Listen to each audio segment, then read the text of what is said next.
Hello everybody, it's David with you once more on this channel.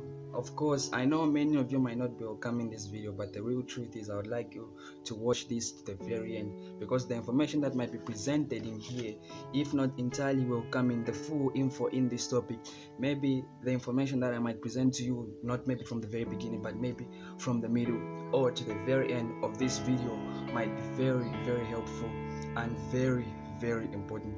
Remember, we cannot be saved if we keep on living in darkness, but rather more, of course, God has mercy and we will be saved in accordance to the light that we had. But before I head into deep details of this topic discussion, I would love you to listen to this catch. We need lots of knowledge in its capacity to reach maturity in this humanity, because that's part of morality. Now, there are many probabilities to come up with many conspiracies to make them the best popularities in our societies. But in this community, to the politics, to the scientists, to the journalists, to the gender specialists, to the humanists, to the scientists, and the refugees, the deputies, the melodies, and not to forget the families. Sit back, relax, watch this video to the very end as I present to you.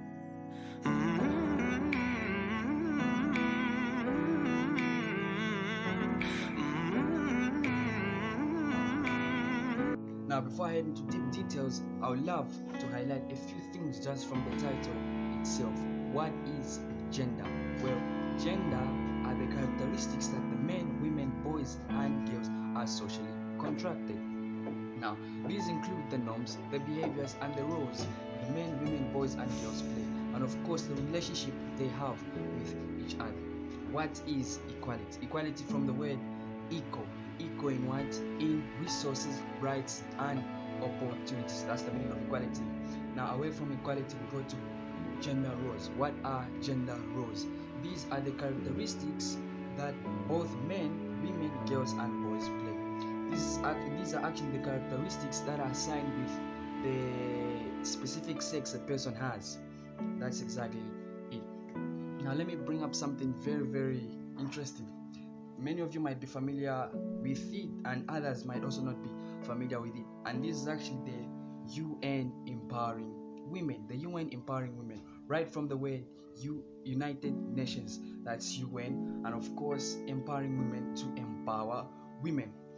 What is its use? Now, the UN empowering women program was brought up to promote the elimination of discrimination against girls and women, to achieve equality. What is equality? The state of being equal in resources, rights, and opportunities in terms of beneficiaries of development, and of course partners not in business partnership, but rather more marriage life. So if equality is promoted in marriage life, meaning there won't be any sort of the husband being the head nor the wife being the helper. Now, I don't want to take much of the time here, but that will rather more be discussed as we keep on going. To promote equality as beneficiaries of development, partners, humanitarian actions, and peace and security. Now, this same UN empowering women program consists of five components. Component number one, self-worth. If this self-worth is promoted to the fullest, this means that women will be making choices on their own without the interference of the men.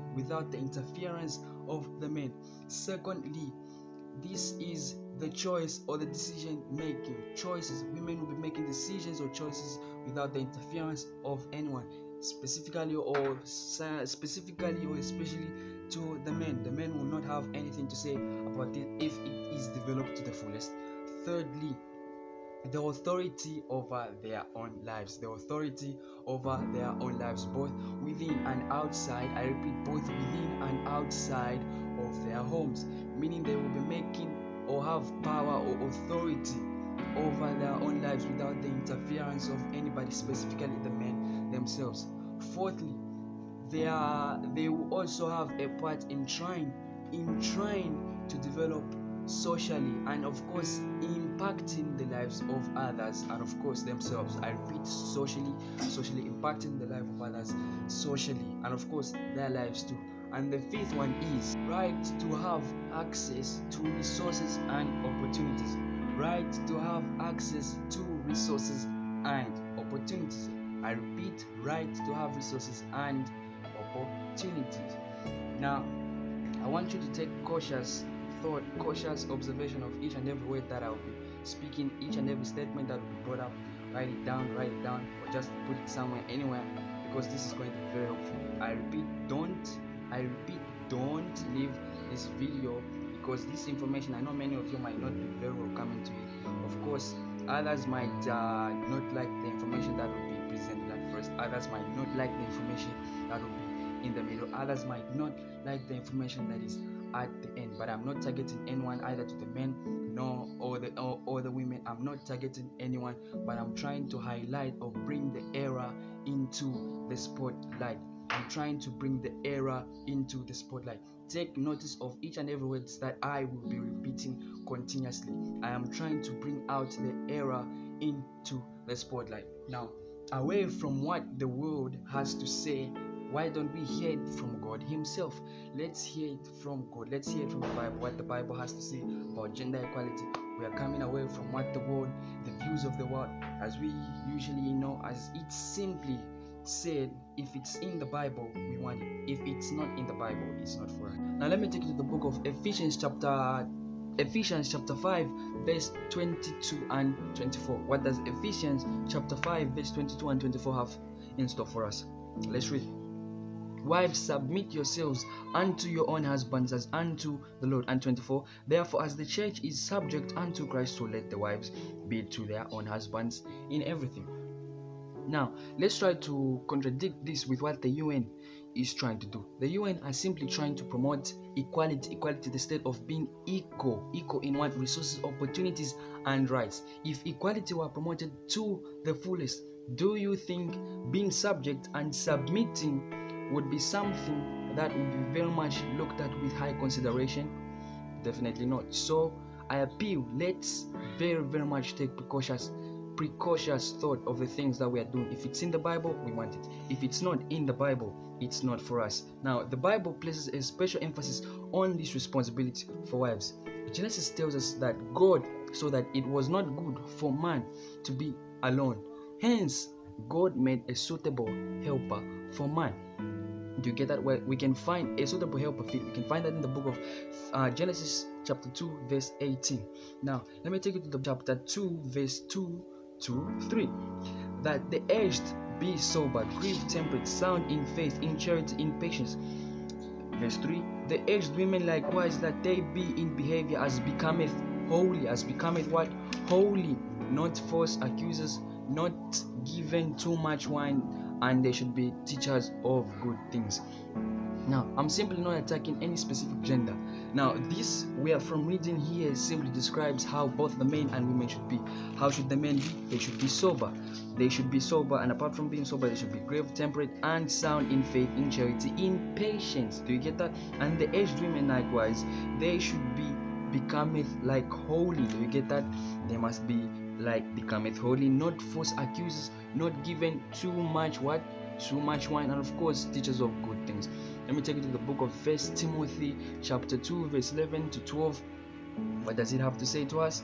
Now, Paul simply writes, let the woman learn in silence with all subjection. Verse 12, I do not permit a woman to have authority over a man. She must be silent. Now, Paul makes it very clear here. A woman should not have authority over a man. The woman must be silent.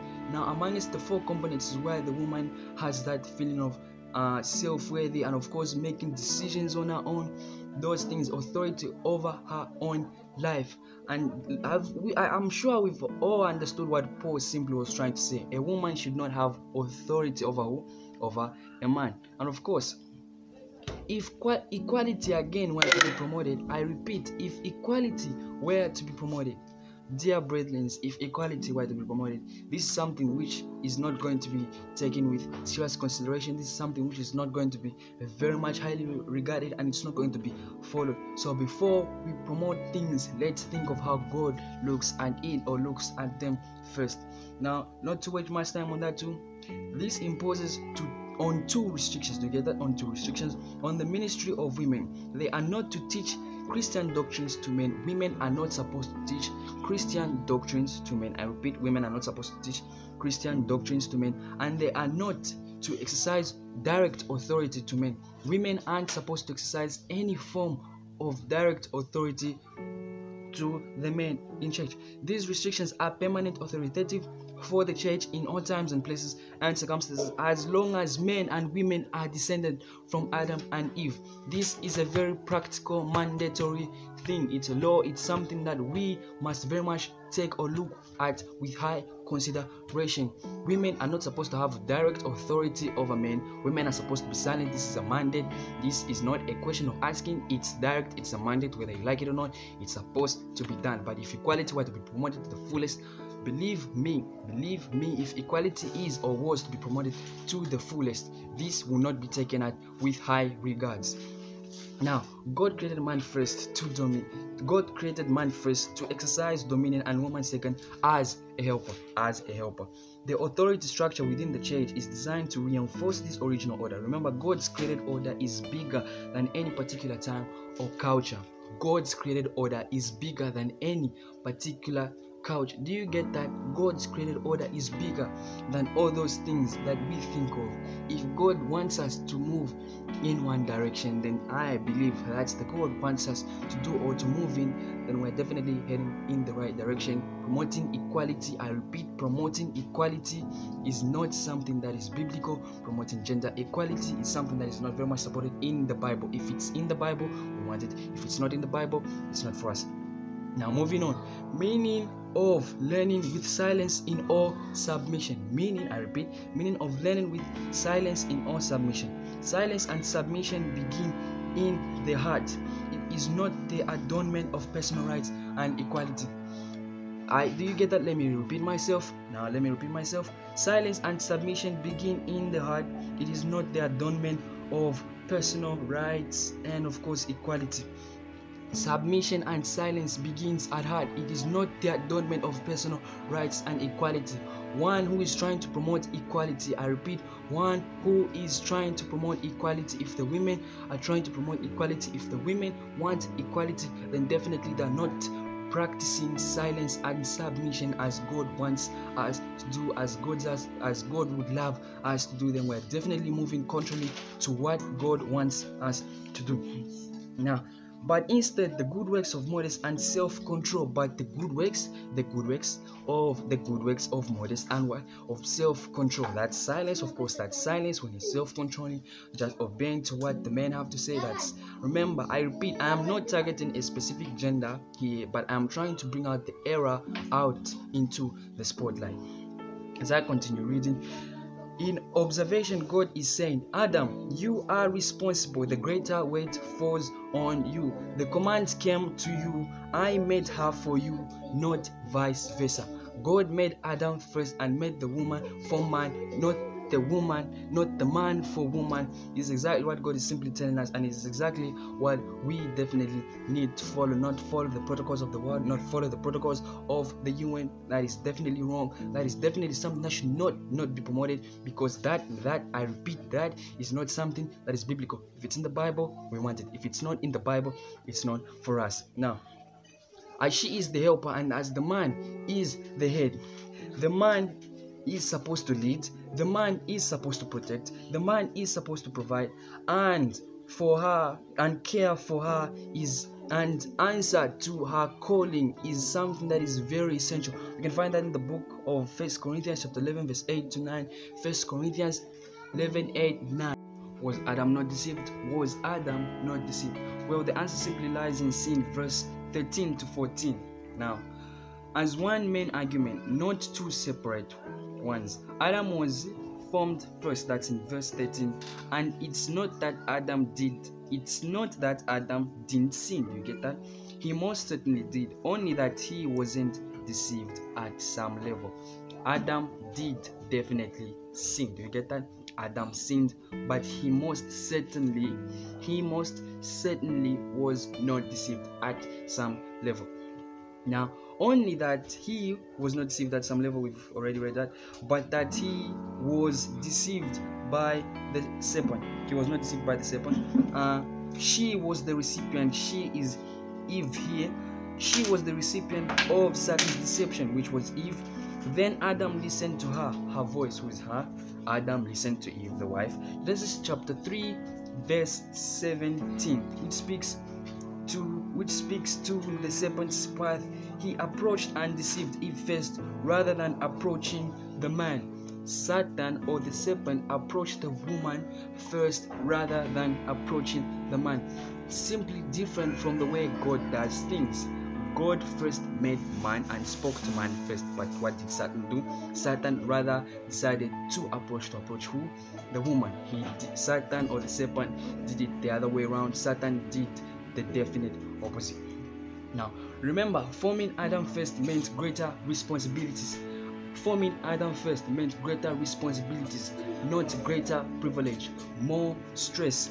This meant that Adam would be in much more stress rather than less stress. Man was to carry an addition weight or addition burden for himself, but one that God did design him for, so that he might do it with joy. But being head means bearing more, not less. Being head definitely means taking more responsibility, more burden, more weight on you, definitely not less. Now, what can we learn from the story of Eve, brothers and sisters? Well, Eve is a warning example to the danger of dwelling on wrong desire against God's clear command. She developed an overpowering longing to take what did not belong to her. That's in Genesis chapter 3 verse 6 and 1 John chapter 2 verse 6. She developed a long overpowering on wrong desire. Do you get that? On wrong desire. What can we learn from the story of Lot too? The story of the wife of Lot. Her story highlights the danger of loving material things to the point of disobeying Jesus, to the point of disobeying God. Jesus cited her as a warning example. Let's go to the book of Luke chapter 17 to 32, which simply states, remember Lot's wife. Remember Lot's wife. What happened to the wife of Lot? Lot's wife simply loved material things. She loved the world. She did not want to obey. She did not want to go with her husband. And what happened? She turned into a sword. That's definitely the consequence of not following God's order. That's the consequence of not following or being submissive or silent to what your husband has to say. That is definitely it. Now, it appears that the main weakness of women are their feeling of insecurity, inferiority, and inadequacy, the little I. The main reason women are in this condition is because the men have failed as fathers, husbands, sons, grandfathers, and men in general. The burden of responsibility is on the man, not the woman. Men have the weakness of the big I, pride, ego, and vanity. Do you get that? Men have the vanity, the pride, the ego of I, which has led to women being in such a position, and of course to men being in such a position. Now, women want to be equal to men. Do you get that? Women want to be equal to men or equal with men and to do everything that men do. They want to be admired and for others to think they are spiritual. They want to have the wisdom God gives to godly men or be like God. They have spiritual pride and they want to be looked up as on who hears from God. Women want to be looked up as people or beings who can be heard from God. Do you get that? That's exactly what women want. They enter into false gifts. Do you get that? Women enter into false gifts so that they can be noticed. because a woman is programmed by God to what? To follow a man. A woman is programmed by God to follow who? To follow the man. Do you get that? She will tend to stay in a bad situation. She will tend to follow the gods of her husband. The woman is simply programmed by God to follow who? To follow the man, which is the man, to follow the man, not, I repeat, not the woman of the woman or the wife simply doing what is definitely what is in the gender equality promotion thing, what the UN simply wants to do. That is definitely wrong. This is definitely wrong. Promoting equality is something contrary to what the Bible has to say. Now, as we approach the end, what does the Bible tell us are the responsibilities of the man and the woman? Okay, let's hear it. They are not the same. Do you get that? The responsibilities of both the men and the women are not the same. The responsibilities that the men do and the women do are definitely not the same. We get into trouble when the men act like the women and the women like the men. Do we also hear that? We fall or get into trouble when the men act like the women and the women act like the men. The same issue of trying to promote equality, the state of being equal in opportunities, rights, and resources. If this is promoted between the men and women, trust me, what the men will be doing in terms of doing what the women do, and the women doing what the men will simply be doing, that will lead to failure, that will lead to setbacks, that will lead to disasters. That is exactly what we are told. That is exactly what we are hearing today. The woman is not capable of doing all the jobs that man can do. Do you get that? The women aren't capable of doing all the tasks that the men can do. The women aren't capable of doing all the tasks that the men can do. They aren't capable of all. Do you get that? Oh, there's a difference between all and some. There is a very big difference between those. All and some. They're not capable of doing all, but they can definitely do some things. Some things, you get that? They can do some things, but not all. Now, many times when she tries, the she woman, do the job of a man, she breaks down somewhere and falls. Exactly what happened to Lot, exactly what happened to Eve. Now, dear brothers and sisters, generally brethren in all, the issue of trying to promote equality is not biblical. I would love to present a part 2 of the real reality behind gender equality, provided God allows me to do that. I will need much more research, but this can only be done and reached if I get your comments too in the comment section, and if God allows me to present too, because this information definitely is the only sufficient that I have. But if God were to add more, I would be very privileged to sharing it to you all.